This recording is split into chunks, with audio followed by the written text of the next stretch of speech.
So guys, in a story that I previously covered, there's been an update, and 3 bikers have been sentenced to jail over the killing of a member of a rival motorcycle gang who wore the wrong colours on their patch.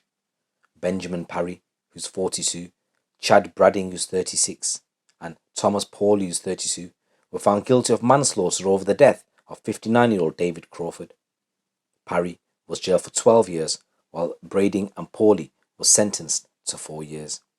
The prosecutors argued the 3 defendants who were part of the Plymouth branch of the Bandidos motorcycle club had acted in joint enterprise in carrying out the fatal attack.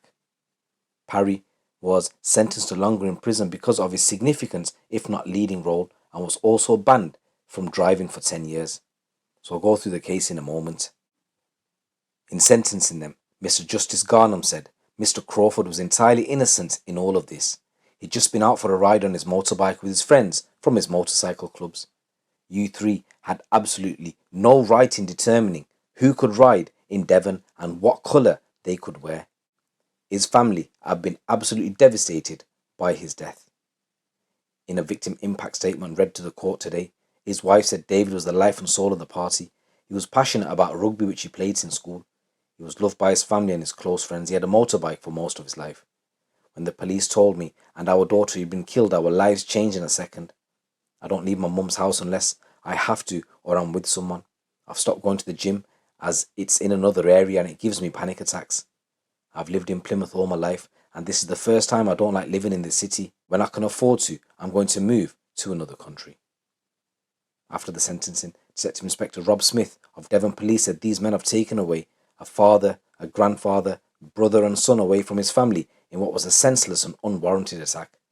I would like to pay tribute to David's family, who throughout have conducted themselves in an extremely dignified manner and been hugely supportive of our investigation team, which I am very grateful for.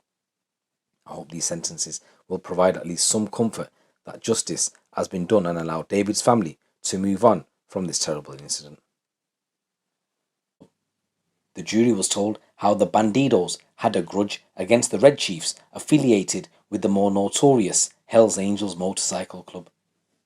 The jury was shown shocking dashcam and cabcam footage taken from the Ford Transit van, which was driven by the 42-year-old Parry as he approached and then slammed into the rear of Mr. Crawford's black Kawasaki motorbike on the A38. The prosecutor, Paul Cabin KC, warned the jury that they would have to watch the disturbing footage a number of times before the trial was over. People in the room visibly winced at the moment of collision, which saw Mr. Crawford first fall back onto the bonnet of the van before being hurled up into the air as the van continued forward. Mr. Crawford's body then disappeared from the dashcam view, but it transpired that he had become trapped under the vehicle and dragged down on the slip along the A38 and finally dislodged at the beginning of the Devonport A38 off-slip. Keith Cherrington, a forensic collision investigator for Devon and Cornwall Police's Forensic Collisions Investigation Team, told the jury that scuff marks on the road were consistent with the Kawasaki's rear wheel dragging along, while deep gouge marks were made by the motorbike being forced into the ground.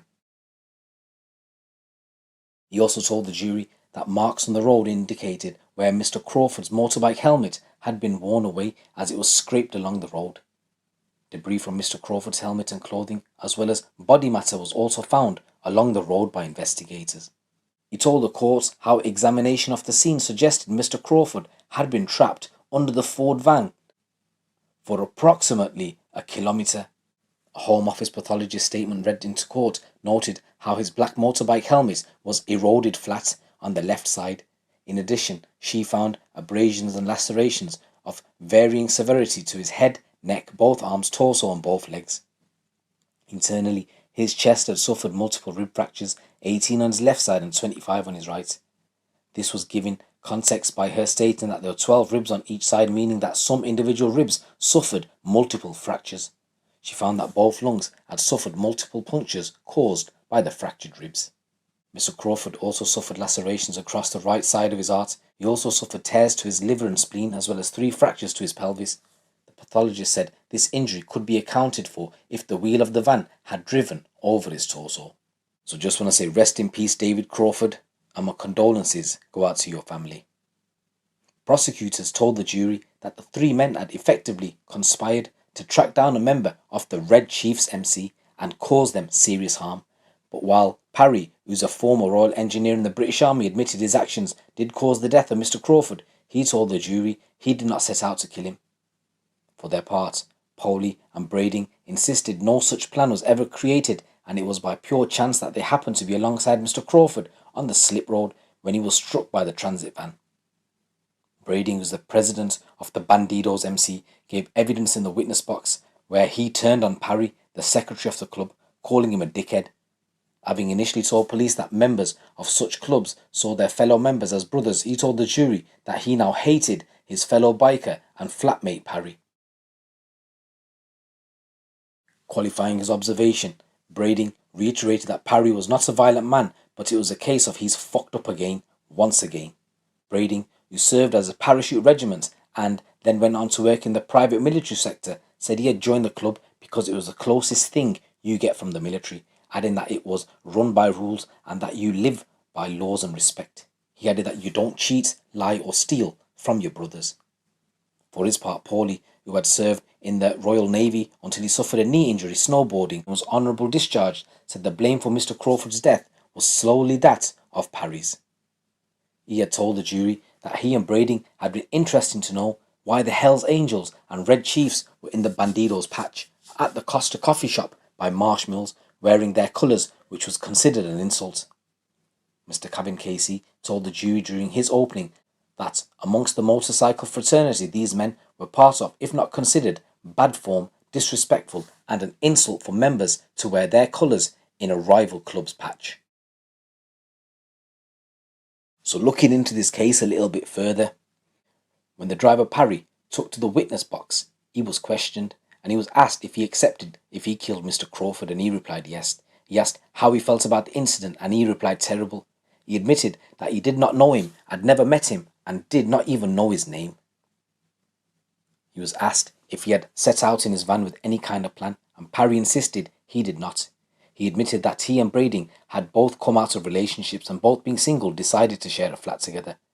He also admitted that he had reset his mobile phone to the factory settings because there were videos and photos of me and my ex-partner on it, along with contact details of Bandidos motorcycle club members from all over the world.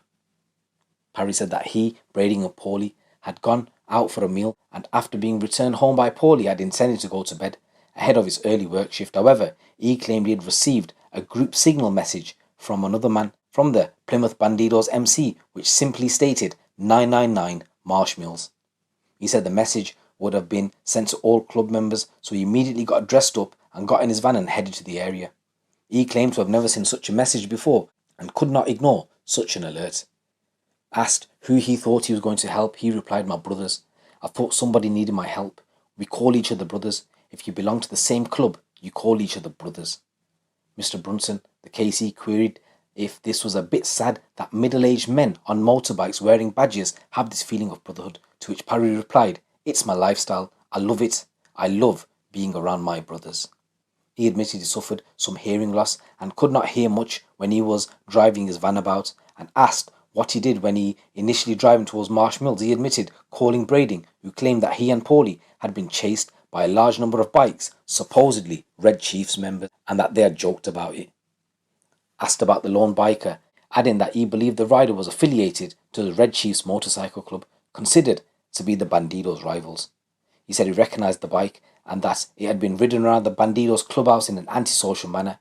He said he followed the bike to check him out. Parry said he had no idea where Brading was until he was called and told him that the Red Chiefs had gone over to the Tama Bridge back to Cornwall, though he made no mention of following Mr. Crawford's bike. Parry said that he then decided to head home to bed. He denied he was in constant communication with Brading or anyone else and that there were no plans whatsoever which were made to intercept Mr. Crawford's bike. When asked why he struck the rear wheel of the motorbike on the A38, he said, "I had a rush of blood to the head and decided to knock him into the verge." He was asked why. He said, "I don't know. I lost all my common sense. I just didn't use my common sense." So Mr. Paulie, he was questioned. He stated that he had never been arrested before and panicked when he saw police outside his home at 3 o'clock in the morning and fled into the loft. He said it was a fight or flight moment and I ran away. He said he had no recollection of deleting the call history on his phone. During his cross-examination, he claimed that there was a baseball bat in his car and it was set to be sprayed in the club's colours and hung in the clubhouse, but he could not afford to do it and instead he left it in the boot. He said he did not send back the baton, which he said was advertised as a hiking stick, as it would cost 3 times as much as the cost of it to send it back to China. He insisted that any idea of pulling up alongside Mr. Crawford to discuss him wearing his red chief colours in the Bandidos patch was not intimidation. He said it's no different to what they would do to us. At one stage, Paulie appeared upset at the KC's claims that he, Brading and Parry had planned the attack on Mr. Crawford. He raised his voice and he indicated towards Parry in the dock and he said, "This is all down to one man, and one man sat there. I've spent the last 6 months sitting in prison. I've lost my house, I've lost my relationship, I've lost my job, and now I have to stand here and plead for my own innocence." He was questioned about why he followed and observed the rival motorcycle club, and Paulie said, "It's what we do," and that when the clubs go on other patches, if it was Bandidos or Pistoleros or any other club, they keep tabs on each other. The KC suggested Paulie made it sound more akin to train spotters jotting down the whereabouts of motorcycle club members in their Hell Angel spotting book. Paulie insisted that making such observations was normal practice, adding, "We're not doing anything wrong by doing it," and that he did not have any reason for not doing it. So, Benjamin Parry, who's 42, Thomas Paulie, who's 32, and Chad Brady, who's 36, were all convicted of manslaughter. It's your boy GT. Keep it locked, keep it real.